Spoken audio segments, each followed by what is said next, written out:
नमस्कार साथियों, आज के वीडियो में नवोदय विद्यालय प्रवेश परीक्षा भाषा परीक्षण से संबंधित कुछ अनुच्छेदों पर चर्चा करेंगे। पर्यटन मनोरंजक और शैक्षिक दोनों ही होते हैं। इसे सदा ही शिक्षा का महत्वपूर्ण अंग माना जाता है। यूरोप में किसी नवयुवक को तभी पूर्ण शिक्षित माना जाता है जब वह यूरोप के बहुत से देशों में भ्रमण कर चुका हो। प्राचीन भारत में भी हमारे ऋषि पर्यटन के महान मूल्यों को समझते थे। उन्होंने इसे सबका पवित्र कर्म बना दिया कि वे भारत के विभिन्न भागों में स्थित तीर्थ स्थानों में घूमें।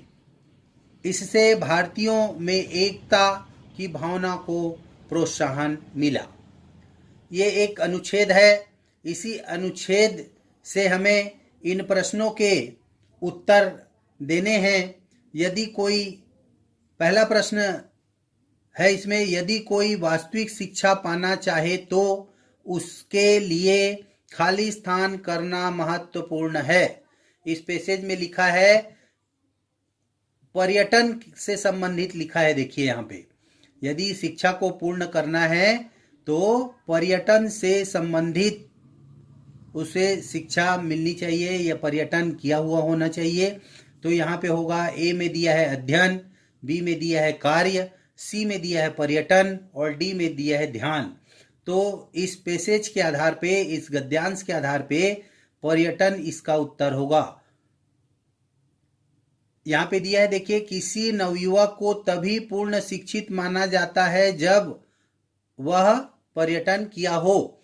तो देखिए इसमें आएगा पर्यटन। अगले प्रश्न पे देखते हैं, निम्नलिखित में से कौन सा शब्द मनोरंजक का समानार्थी है।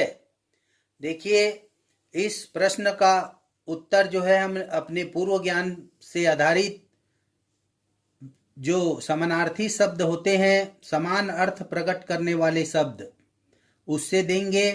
पहला दिया है शैक्षिक, दूसरा दिया है बी मन भावन, तीसरा सी है थकाने वाला और डी दिया है दृश्यावलोकन। तो इसका बी उत्तर होगा मन भावन, क्योंकि मन को भाने वाला, मन को गदगद करने वाला मन भावन, और मनोरंजक, मनोरंजक भी वही होता है जो हमें मनोरंजन या मन को खुशी प्रदान करे। तो देखिए दोनों का अर्थ समान है, इसलिए इसका बी ऑप्शन होगा। उसी प्रकार अगले प्रश्न पे देखते हैं, खाली स्थान, स्थानों की यात्रा करना प्राचीन भारत में पवित्र समझा जाता था। तो यहाँ पे लिखे हैं, देखिए हमारे ऋषि मुनि जो है, तीर्थ स्थान जो हैं उनका भ्रमण करने से शिक्षा को पूर्ण माना जाता। तीर्थ स्थानों में घूमे, विभिन्न भागों में स्थित तीर्थ स्थानों में घूमे, इस प्रकार लिखा है। तो इसमें दिया है, देखिए ऑप्शन ए प्रशिक्षण, बी तीर्थ, सी शहरी और डी व्यापारिक। तो देखिए बी तीर्थ इसका सही उत्तर होगा।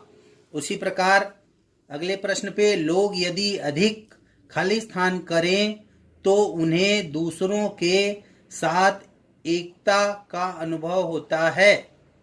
तो लोग यदि अधिक पर्यटन करें, एक साथ क्या करें, पर्यटन करें, पर्यटन से संबंधित दिया है। यहाँ पे विभिन्न भागों में सभी यहाँ पे दिया है, इसमें भारतीयों में एकता की भावना को प्रोत्साहन मिला। तो यहाँ पे आएगा एकता का अनुभव होता है तो पर्यटन करने से। यहाँ पे लिखा है पैसेज में एकता की भावना, तो यहाँ पे होगा एकता का अनुभव कब होगा, जब हम पर्यटन करेंगे। तो इसका ऑप्शन ए पर्यटन दिया हुआ है, इसका ऑप्शन पर्यटन होगा। चलिए इसी प्रकार ऋषि वह व्यक्ति है जो खाली स्थान होता है। ऋषि हम किसको कहते हैं, जो विद्वान हो, बी चतुर, सी स्वतंत्र, डी मूर्त।